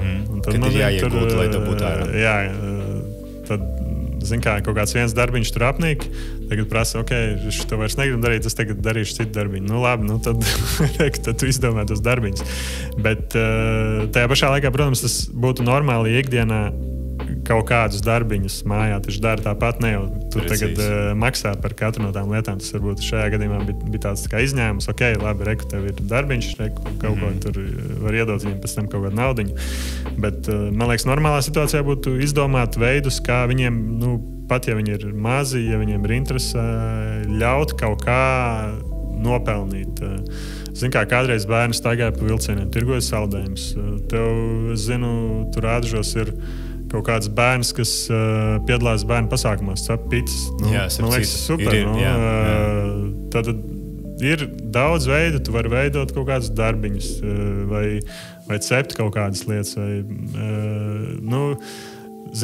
Sākumā varbūt tas vairāk fokus uz kaut kādu pakalpojumu vai lietu pārdošanu, bet tad, man liekas, ka par tām lietām jāpadomā, un es domāju, ka es arī varbūt mēģināšu kaut kādā brīdī izdomāt kaut kādas schēmas, kā viņi kaut vai, es nezinu, lai iet pie kaimiņiem un mēģina viņiem tur darīt darbiņus, jo tad tas vairs nebūs. Ar tevi, jā. Tas jau būs ar citu. Jā, tas būs tad nopietnāks. Jānodibina kontakti jau ar neģimeni, tas jau citādāk tieši tā. Un tie skili tad kaut kā jāveicina. Un, protams, ir jāpaskaidro, ka nauda neaug kokos, viņa ir ierobežotā apjomā, tev ir jāsako līdzi arī veikalā, cik kas maksā, un ja tev ir 10 eiro, tad tu nevari nopirkt mantu par 50 eiro. Ļaut tad iemācīties, jā, ka tev ir prioritātes, ka tev ir jāizvēlās, kas tad tev ir svarīgāks. Tev ir tur Minecraftā ir svarīgi nopirkt kaut kādu karti tur virtuālu vai fizisku reku kaut kādu trasīti. Vai, ka tu vari vienu lietu dabūt no visām 100 idejām, kas tev ienāk prātā. Un vēl man šķiet būtu svarīgi kaut kādā brīdī iemācīt arī to dileju tādu, ka lietas tev jāspēj pagaidīt. Ka procesam jābūt pacietīgam. Ka jābūt pacietībai ir, ka arī pat, ja tu kaut ko nopelni, tad nevajag tā uzreiz, viss skrienam, braucam uz veikalu un tagad momentā visu notriecam, kad tev kaut kā, es nezinu kā, to es vēl apdomāšu varbūt, bet mēģināt iemācīt, ka tev varbūt vajag pakrāt vairāk, ilgāk, kaut kam lielākam, kaut kam varbūt tev beigās vērtīgākam. Jo tā jau mūsdienās arī pieaugušiem ir liela problēma, ka cilvēki dzīvo no algas līdz algai, viņi nespēja uzkrāt naudu, viņiem līdz ko nauda ir, tā viņa aiziet un viss. Un tad, ja rodās kaut kādas izņēmuma situācijas, neparedzamas, tad atkal ir problēmas. Tad ir kaut kur jāizņemās, varbūt tie ir atkal kaut kāda kredīta ar augstiem procentiem. Viss aiziet tur. Tad ķēdītē kaut kādā sliktā, nepareizā varbūt ceļā, kā vajadzētu būt. Jā, jānotur tā emocionālais tas cikls, ir, ka tev ir nauda un ka tev nav naudas, ir tas emocionālais cikls, kas jāizdzīvo. Jā. Bet to varbūt pat var darīt, es tā domāju, varbūt pat bez naudas, teiksim, ar tiem pašiem saldumiem. Tu sīkais prasa tev saldumu, tu pasaki, reku, aizējam, nopērkam veikalā tev konšu vai bulciņu vienalga ko, bet tu to varēsi apēst tikai pēc pusdienām. Vai rītdien. Tagad viņš zina, ka viņam tas ir, fiziski ir. Viņam visu laiku uz viņu jāskatās. Jā. Nē, tagad nedrīkst. Tā ir laba doma, starp citu. Tā kā tad kaut kāda veida ir noteikti, kā var šīs lietas uztrenēt. Jā, un arī tas pats, ko tu arī pieminēji, absolūti arī piekrīt, ka nevienmēr par visu jāprasa naudu. Ir arī lietas, kas jāizdara tikai tāpēc, ka viņas ir jāizdara. Nē, noteikti. Tas arī pieaugušo dzīvē īstenībā ir tā, ka no katra darījuma arī nevajag uzreiz nopelnīt. Ir brīži, kad tu izdari lietas, tāpēc, lai tu nodibinātu ar to cilvēku attiecības, vai tu iegūtu vēl kontaktus, tu dari lietas, piedalies projektos, tāpēc, kad citreiz pavēlti tikai tāpēc, lai tu iepazītu to vidi. Un pieredze beigās ir nenovērtējama. Pieredze tā, ko tu nevari novērtēt naudā absolūti nekā. Vienalga, cik tev miljonus dotu, kad izies ūdeni cauri, un tas ir vislabākais, kas var būt. Tā kā es tev absolūti piekrītu, jā. Vēl runājot par kriptovalūtām un blokķēdēm un visu pārējo, kur tu redzi, kur tur ir nepilnības? Viens plus un viens mīnus, ko tu redzi tajā visā. Jo tam visam ir nākotne, pēc idejas tur jau viss ir forši. Tur jau nav nekas nepareizs. Jāsaprot, ka teiksim, tā lielā, milzīgā inovācija, kas tajā un kāpēc visa šī it kā nozare ir būtiska, ir decentralizācija, kas vēsturiski nekur netika nekādā veidā sasniegta. Tad tagad mēs dzīvojam laikā, kur pēkšņi pirms 11 gadiem viens kaut kāds anonīms čeks ir, vai meitene, vai komanda. Nav zināms kas, bet kāds ir izgudrojis šo te veidu, kā Bitcoin sistēma strādā. Viss ir decentralizēts. Un ņemot vērā, ka sākumā neviens tam baigi uzmanību nepievērs, tas organiski kaut kā izauga uz pietiekami lielu izmēru, ka mūsdienās vairs īsti neviens nevar šo tīklu kaut kā nopietni viņam kaitēt.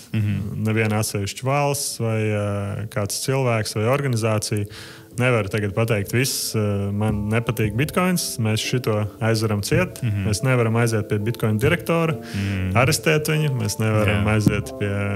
Mēs, protams, varam atrast kaut kādus programmētājus, kas joprojām kaut kā to sistēmu uztur, bet viņi arī ir izkaisīti pa visu pasauli. Un uz kāda pamata tu tagad pēkšņi visā pasaulē ies tagad meklēt viņus, nezinu, nošaut vai vēl kaut ko.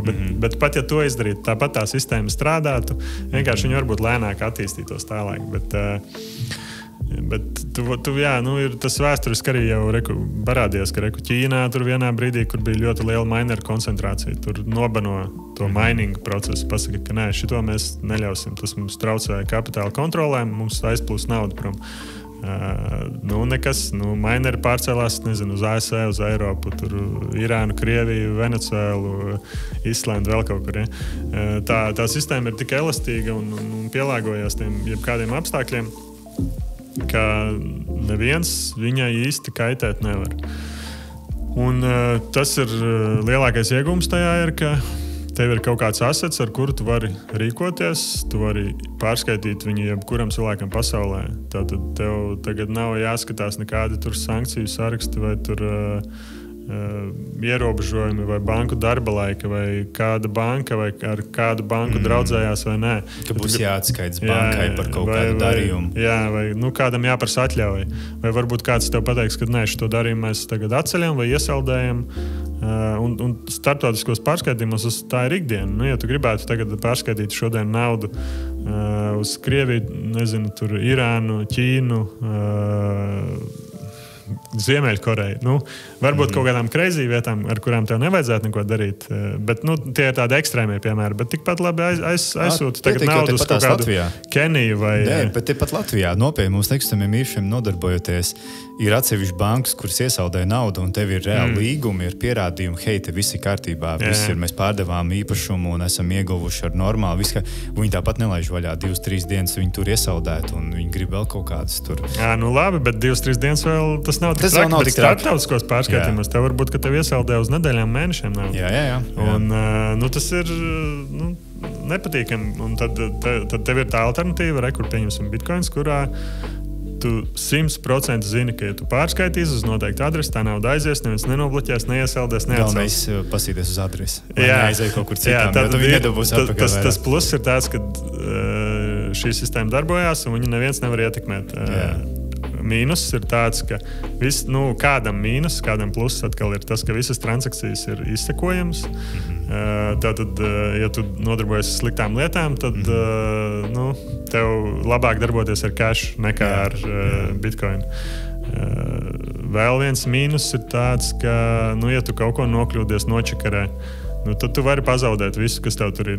Attiecīgi, tu aizmirst kaut kādas pieejas vai kāds tev kaut kā nozog vēl kaut ko. Tev ir ļoti mazas iespējas pēc tam kaut kā atgūt to visu. Tas ir risks un liels mīnus. Tad tev ir daudz lielāka tāda personīgā atbildība. Jo, ja teiksim, tev bankā kaut kas notiek, tev ir pirmkārt kaut kāda valsts garantija līdz 100,000, ka tev it kā atgriezīs naudu, ja banka tur kaut ko slikti izdarīs, bankrotēs vēl kaut ko. Tev kāds tur mēģina kaut ko nospērt, kaut kur aizskaitīt naudu. Bieži tev varbūt arī atgriezīs vai kaut kā palīdzēs, aizmirsīs kaut kāds paroles, tev atkal aizies uz filiāli. Tev tas viss ir tāds ļoti ērti atrisinājums. Bet šajā pasaulē tad tev ir daudz vairāk jādomā par drošību un daudz lielāka ir tā atbildība personīgai. Situācija. Kristaps Mors tagad ir finanšu ministrs. Kas notiek? Ko tu maini? Ko tu dari? Kas valstī ir, neteiksim nepareizi, bet kur ir nepilnības? Un ko tu mēģini izdarīt citādāk? Lai sabiedrība mainītu... Es domāju, tas ir diezgan smags jautājums, vai ne? Es domāju, ka utopisks arī. Arī utopisks, jā. Pat ja tas ministrs tev ir jāsaskaņo, jāvienojās ar ļoti daudz partijām, ar savu partiju. Bet tagad, piemēram, tev ir brīvs rokas. Jā. Bet ja tu varētu teorētiski dzīvot realitātē, kur tas tā nebūtu, un kur tev būtu kaut kāda reāla ietekme, tad... Latvijas kontekstā man šķiet, mums ir stipri pa liela birokrātija, vis kaut kādās iestādēs, stipri pa daudz ierēģņu. Tad es noteikti censtos, tad es jau atkal nezinu, vai cik tas attiektos uz tādu finanšu ministru, bet es droši vien censtos visu kaut ko optimizēt, automatizēt, pusi no cilvēkiem atlaist, un lai viņi iet strādāt uz privāto sektoru un nodarbojās ar kaut ko produktīvu. Jā, es domāju, ka kaut kāda Igaunija būtu drīzāk tas piemērs, uz kur būtu jāskatās. Bet, kas vēl tādam finanšu ministram varētu būt aktuāli? Jūs ar citu ļoti labi, kamēr tu domā, es arī nopirkšu to laiku ar stāstu ātru mazo. Valdis Atlers ļoti labi savā vienā 10 seminārs, prezentācija, vienkārši sarunu vakars. Viņam tieši viens students uzjautāja jautājumu par vidu un tā tālāk, arī par finansējumu, vispār kā viņš redz valsti, jo viņš bija prezidents, tad bija tā un tagad ir šitā.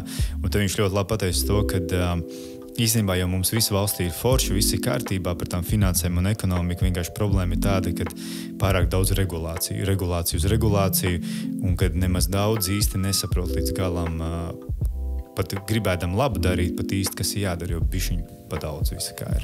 Jā, tā sistēma ir bišķiņ pārmudrīta. To var redzēt, tas pats Bergs arī sūdzās par to iestādi, kas dalīja kaut kādas Eiropas naudas, kur neviens gan nevar saņemt, jo tev paprasa tik reizīgi prasības, ko viņi vienkārši paši sagudrojuši.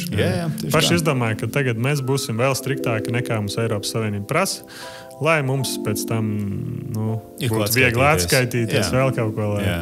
Un sanāk, ka tev Eiropas Savienība iedod naudu, un tu viņu tālāk nedod vietējiem uzņēmējiem, cilvēkiem. Tas ir absurds. Mēs gribam būt pārāk pareizi. Tur pat nav pareizi. Tur ir vienkārši tā domāšana, man liekas, kaut kādiem ierēģiem. Un vispār, man liekas, valsts iestādēs cilvēki parasti degradējās. Un tur ir ļoti tas 9 līdz 5, un visas vairāk neko negrib. Un tāda savu veidu, es negribu nevienu aizskart, bet tā ir tāda savu veidu, bišķiņ tāda kastes domāšana. Viņi tik daudz izdara, tik cik viņiem tā kā liek, viņi nedomā neko vairāk. Man liekas, tas ir baigais mīnus cilvēkam, ja viņš negrib vairāk. Ja izdara arī to, kas tev būtu jādara, tad jau būtu skaisti. Arī taisnība, starp citu, ja izdara arī to, ko tev iedod. Bet man liekas, ka pārsvarā ir tas, ka negrib domāt vairāk nekā vajag.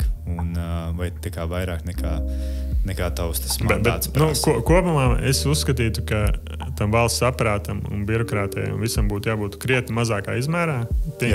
Samazina to uz 2 vai 3. Tajā pašā laikā maksā lielākas algas. Un tas veicinātu to, ka varbūt tad tev būtu arī iespējams mazāk korupcija, jo, ja tu iedomājies, esi daudz maz ietekmīgā amatā, tajā pašā laikā saņem super mazu algu, tev grūti izdzīvot, savilkt galus kopā, un tad tev nāk kaut kādi uzņēmēji vai vēl kāds cits un piedāvā piedalīties visādās interesantās schēmās. Paslīdēs kāju. Ļoti motivēts. Tu esi motivēts tieši tā. Kaut vai tie paši, politiķi, ministri, viņiem nav tur nedzīvo baigi labi. Ja viņi godīgi dzīvo. Tieši tā. Tās algas tur arī nav super lielas. Es būtu priecīgāks, ja tiem, kam ir ļoti liela atbildība arī šajās valsts iestādēs, ja viņi būtu labi atalgoti, profesionāļi un kaut kādā veidā būtu daudz lielāks caurspīdīgums un tiešām vairāk censtos cīnīties pret korupciju. Tas ir, jo valsts, kurās ir augsta korupcija, tur tālāk viss aiziet. Ļoti tās sekas aiziet vis kaut kur citur. Labs piemērs ir, diemžēl ne labs, bet spilgts piemērs ir Austrumeiropa. Būsim reāli. Ar visu savu korupciju un visu pārējo. Nekur jau tas beigās neaizved. Un kaut kur jau tas viss apstājās agrāk vai vēlāk. Vēl kaut kas, ko tu gribi komentēt par valsts struktūru kā tādu, ekonomisko, finansiālo? Nē, man liekas, ka nekas cits tāds man baigi nav piebilstams. Es noteikti gribētu vēl piebilst no savas puses, ka es vairāk mēģinātu sakārtot valsti tā, lai šī valsts ir interesanta ārzemju investoriem. Jo ārzemju investori daudz, ir īpaši nekustamā īpašuma nozara, mēs par to varam runāt. Tas ir mans lauciņš. Viņi negrib nākt šeit neko darīt, tāpēc, kad viņi Īstenībā pat vairs nav iemesls, ka blakus ir agresoru valsts vai tāpēc, ka jūs esat maz iedzīvotāji, bet iemesls ir tāds, ka vids apēdīs uzreiz, baigi daudz tev vajag jau startā naudas, lai tu varētu uzreiz jau visu samaksāt, jau visus nodokļus, visu, jo arī tad, kad tu neveic būvniecību, tu tāpat maksā. Es saprotu, ka ja mēs tagad būvējam jaunu ēku dzīvokļu, daudz dzīvokļu, es saprotu, ka ja mums būtu jāmaksā nodokļi, tā kā mēs kaut ko reāli darām, ok, nav problēma. Mēs vispār esam tīri, caurspīdīgi un godīgi līdz pēdējai vīlītei. Bet, kad tu sāc maksāt jau, es runāju par 10, 20, 30 tūkstošiem vērtībā gada sākumā par lietām, par komunikācijām, kuras nav izbūvētas, bet jūs nākotnē būvēsiet, tāpēc mēs jau tagad paņemsim. Varbūt mēs nākotnē nemaz neizbūvēsim. Bet doma tāda. Yeah. Un kad tu saproti to, ka tev vajag ļoti daudz naudiņas turēt vienkārši kontā, tikai tāpēc, ka tev visu laiku būs kaut kas jāskaita, jāpārskaita, jo visu laiku būs kaut kas. Un es daudz zinu investorus ārzemē, kuri nenāk, piemēram, nenodarbojas ar īres biznesu Latvijā, ar īres biznesa mājām. Ka es ārzemēs kādam pasaku, mums nav tādas īres biznesa mājas, nemaz Rīgā tagad 2 ir. 2 uz visu Rīgu, kas ir kopā varbūt kaut kādi 30 dzīvokļi, tad viņiem liekas baigi dīvaini.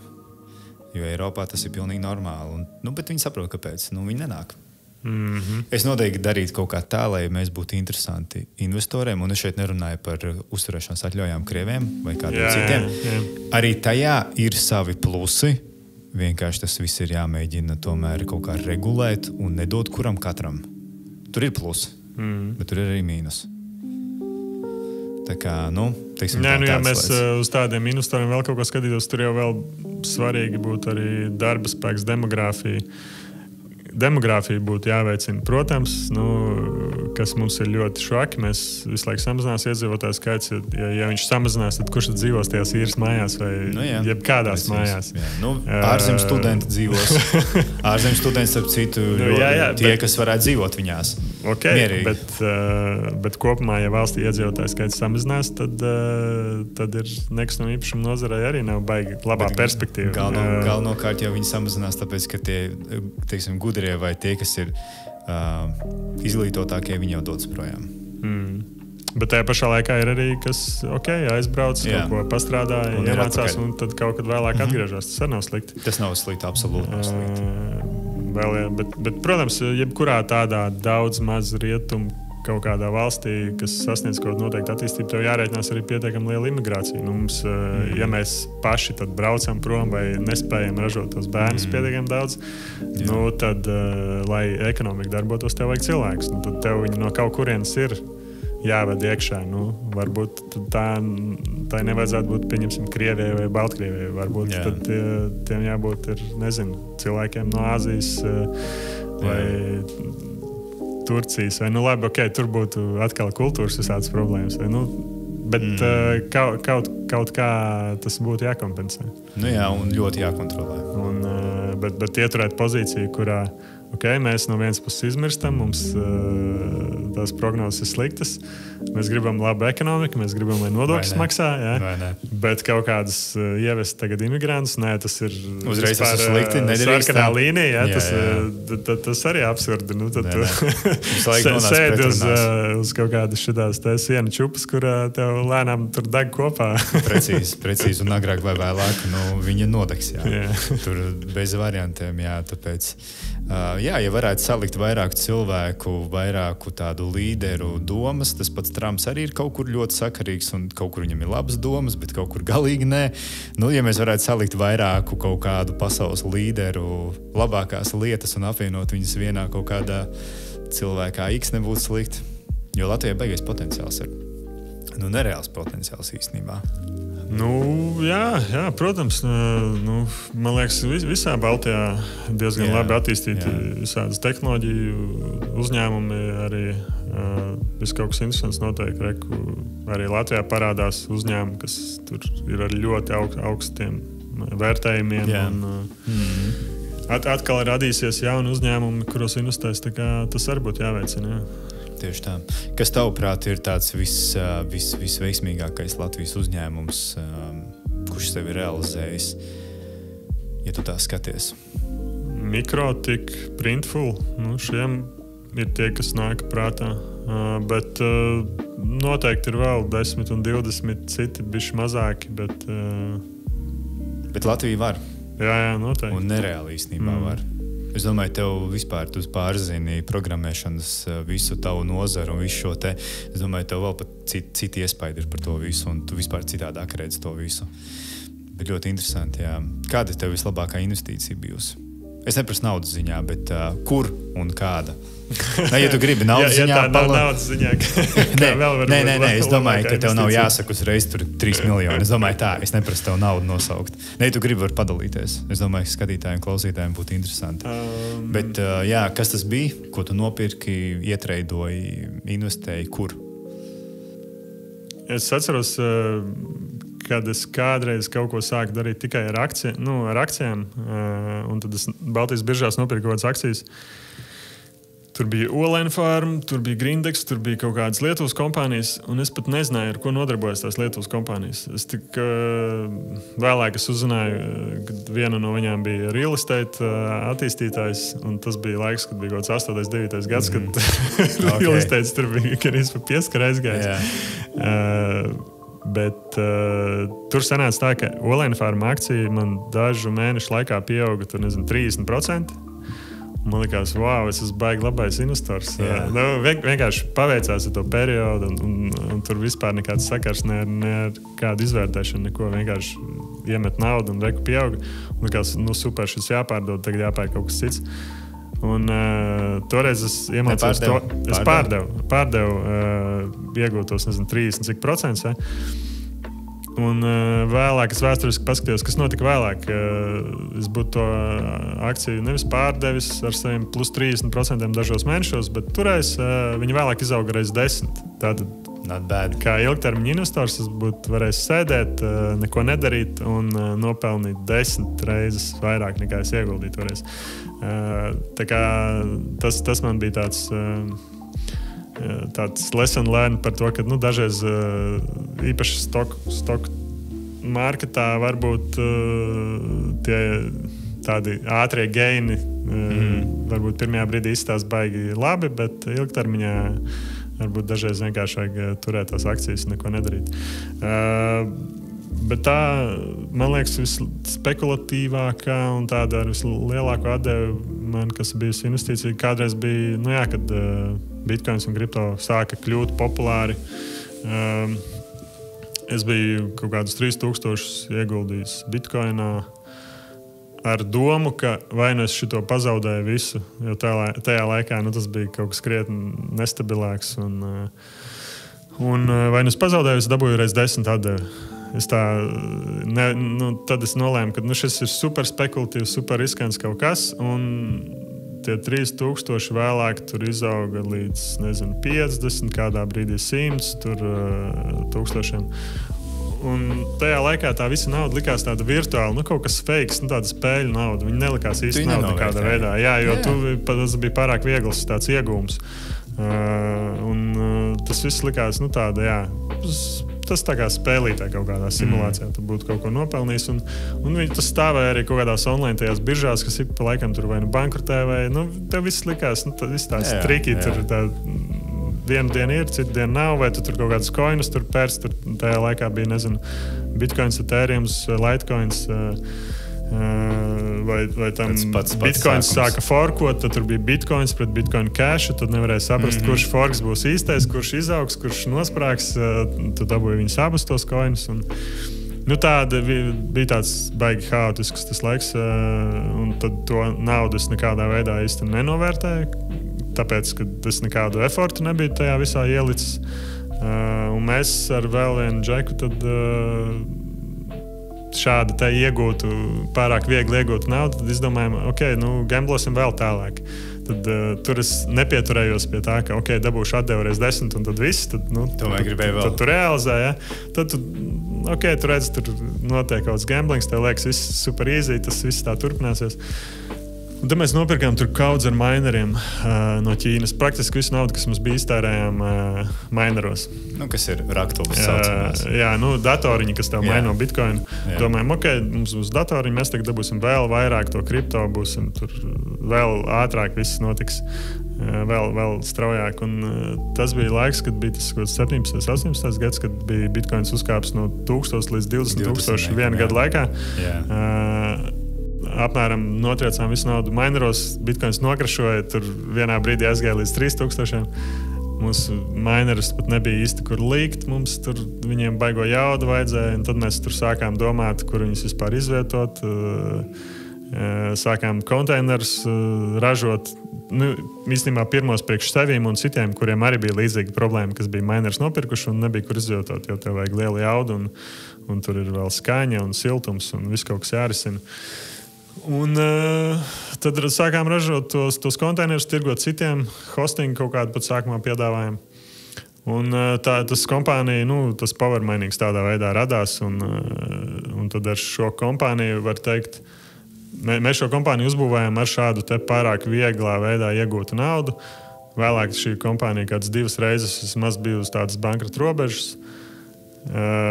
Attiecīgi, tas, ko mēs iemācījāmies tajā visā, bija, ka tu vari nopirkt tos minerus, bet tie darījumi brīžiem bija arī viņus pārdot, tur mainot. Tur mēs kaut kādā Vidusāzijas vienā valstī tur sākām mēģināt kaut ko darīt. Mēs tā kā ar savu, tad vēlāk ar laiku pieredzi naudu tiešām sapratām, kā tas viss strādā. Tas minings, bitcoins, tad mēs ļoti labi tajā orientējamies.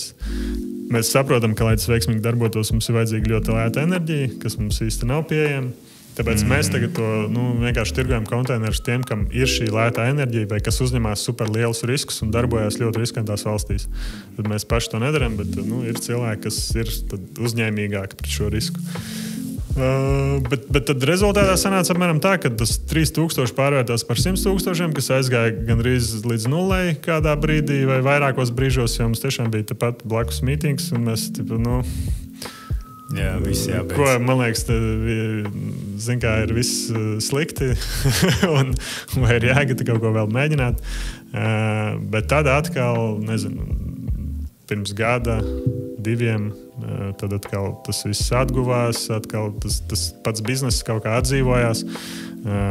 Laikam Ķīna tajā laikā bija nobanojusi tos bitcoin minerus, tad atkal vairāk aktivitāte Eiropā notika. Un tad mums bija 22. gadā, man liekas, apgrozījums tām uzņēmumam bija 1,3 miljoni, man liekas. Un tajā pašā laikā, kopš pagājušā gada jūnija, apmēram gadu mēs esam shutdownā. Tātad ir atkal tas brīdis, kurā mēs esam... Cikls atkal augšā, lejā. Tā kā, gandrīz neko nedaram. Tur spētam kaut ko par to, kā varbūt uztaisīt kādu solāru parku. Mēs tur kaut kāds pāris zemes gabalus nopirkām, izīrājām, tur pieteikums iesniedzām, tur skatāmies, vai mēs varam tam dabūt finansējumu. Bet tajā pašā laikā, gaidām atkal tirgus atgūsies, varbūt atkal kaut ko darīsim. Bet tad sanāk, no tāda maza 3000 ieguldījumu, tas viss izvērtās līdz uzņēmumam, kas kaut ko darīja, tad gan izbankrotēja, tad cik valstīs ir kaut ko darījām, un tad tagad atkal ir tāds uz pauzes viss. Tad viss ir tāds paigi mainīgs un plūstošs. Un attiecīgi, tu varētu man paprasīt, vai šī bija laba investīcija, vai šī bija laba ideja. Es uzskatu, ka perfekti. Un katrā brīdī man būs cita atbilde. Vienā brīdī, tu man paprasīt, ka man ir 100 štuks, un likās, labākā investīcija pasaulē. Perfekti, no 300 nav slikti. Tad vēlāk tu man paprasīt, un es teiktu, un es to visu pakāsu. Nulle, man nekā nav. Nafig es vispār cik te gadus nojājos, iztērēju enerģiju. Un es biju gandrīz pie nulles, tā kā viss atkarīgs, kurā brīdī tu prasi. Šitas ir labs ierosinošs stāsts. Sāc ar 3. Apstāsies pie kaut kur jau apstāsies. Jā, tad nezinu, kā tas izvērtīsies. Ok, forši. Mums, diemžēl, jābeidz jau saruna, jo mums jau ir laiks, jau iespējas mūsu ir limitēts. Bet īstenībā es tev neuzjautāju pašu svarīgāko jautājumu, ko es uzsāku savu podcastu. Ar to mēs tad nobeigsim podcastu, jo noteikti cilvēki gribēs tev piesakot, paskatīties, palasīt kaut ko par tevi, skatīties, sekot tev līdzi. Un mans vienmēr pirmais pats podcastu jautājums ir, kas ir Kristaps Mors? kas ir tas attiecīgais cilvēks, kas ir pie manis atnācis. Jo es tev pieteicu ļoti haotiski. Es pat nezināju, kā man tev pieteikt. Tad kā tu varētu pateikt, kas tu esi? Kaut kāds tāds mikro uzņēmējs, kas brīvajā laikā pēta kaut ko nedaudz par investīcijām. Dažreiz es rakstu blogā par savu pieredzi vai padalos kaut kādās telegramos vai Twitterā. Kādreiz, man liekas, bija arī kaut kādi video podkāsti. Ik pa laikam kaut kādu saturu es kaut kur rādu, kad man ir 2 centi, 5 centi? Jā, 2 centi. Bija tāds YouTube kanāls. Jā. Tā kā dažreiz es kaut kādu saturu par šīm ieguldīšanas tēmām uztaisu. Tas man ir tāds kā hobijs. Tas vienkārši plašs profilu speciālists par un ap investīcijām. Programmēšanu, digitālo pasauli. Jā, kaut kas uz to pusi. Cilvēks, kurš ir izzināts ar katru dienu vairāk un vairāk. Digitālo pusi, investīciju pusi un laikam kaut kā tā varētu rezumēt teikt. Tā kā, starp citu, kur jums palika 2 centi? Kāpēc jums vairs nav tas podcasts? Es priekš sevim vairāk izvērtēju, ka Latvijā pārāk maz tā auditorija vai pārāk maz arī tādu cilvēku, kam tas interesē vai kam man interesē ar kādu runāt. Un tad es sāku rakstīt vairāk angļu valodā, blogā par savām domām, par visādām platformām vai investīcijām. Un tad tur ir tā mana auditorija, kuru es tad gribu uzrunāt. Un tur ir liela daļa, arī latvieši, protams, kas man tur sako, bet tur ir arī tad, cilvēki no citām valstīm, un kam tās tēmas interesē. Un tad es aizgāju prom no tā 2 centu kanāla. Tur Rihards, man liekas, joprojām ik pa laikam ražo saturu kaut kādu. Un tas arī bija tāds kā eksperiments, tests, saprast, kā tā vide darbojās. Tieši tā. Atkal pieredze laba. Vienkārši izglītība. Tieši tā. Un tad es tagad kaut ko zinu arī, kā Latvijā šis modelis strādā, vai ko tu tur vari iegūt vai nevar iegūt. Latvijā man iespējas bija tāds, ka radot kaut kādu saturu, tu vari ļoti viegli kļūt par kaut kādu ekspertu, iegūt atpazīstamību, bet, lai tu kaut kā pelnītu ar to, tas ir triki. Tev ir maza auditorija, nepārāk maksātspējīga. Īpaši, ja tu par tādām nišas lietām kaut ko domā dari, tad tev jāstāsta plašāk. Tā ir. Diemžēl vislabāk tirgot ir drāmu, vislabāk ir tirgot zeltaino presi. Tur ir daudz naudas, tur ir daudz skatījumu, bet mums jau pietiek Andris Kivičs ar savu podcastu. Jā, tur ir varoņi. Tur pietiks, un varoņi mums netrūkst. Tas jau, lai darbojās. Bet tur es jau piekrītu, pelnīt ar šo visu nevar, bet ir interesanti. Ir interesanta pieredze, un ja tu vari padalīties ar kaut ko, kāpēc ne, forši. Tā kā, bet forši, Kristap, paldies tev. Beidzot mums sanāca parunāt, beidzot sanāca apsēsties. Man liekas, šo epizodu varētu kā Joey Rogan taisīt 4, 5, 6 stundas. Man liekas, varētu, jo mums palika vēl lietas, kuras neizrunāts. Tā kā īstenībā ļoti iespējams mēs kaut kad atgriezīsimies atkal. Es labprāt. Tā kā noteikti, kad tiekamies vēl par investīcijām un vispār. Tā kā paldies visiem skatītājiem, klausītājiem. Paldies visiem, kas skatās, kas seko. Šī mums bija tāda nedaudz citādāka, teiksim, tā epizode. Citādākiem guideliniem, bet es ceru, ka jums bija interesanti. Un Kristapam var piesakot, Kristapam var paskatīties, palasīt, paklausīties, ko viņš saka, ko viņš dod uz āru, ko viņš dalās. Un tā kā, cerams, ka šitas jūs kaut kā vairāk izglītoja un iedod kaut kā citādāku skatu par investīciju pasauli un par visiem tiem terminiem, trakajiem, par kurus piemin kaut kādos video vai televīzijā, vēl kaut kur. Jūs kļuvāt arī gudrāki kaut kur un ar plašāku apziņu par visām lietām. Tā kā paldies jums visiem. Un tad jau atkal pavisam drīz kaut kad uz tikšanos podkastā Viesistaba. Paldies. Čau.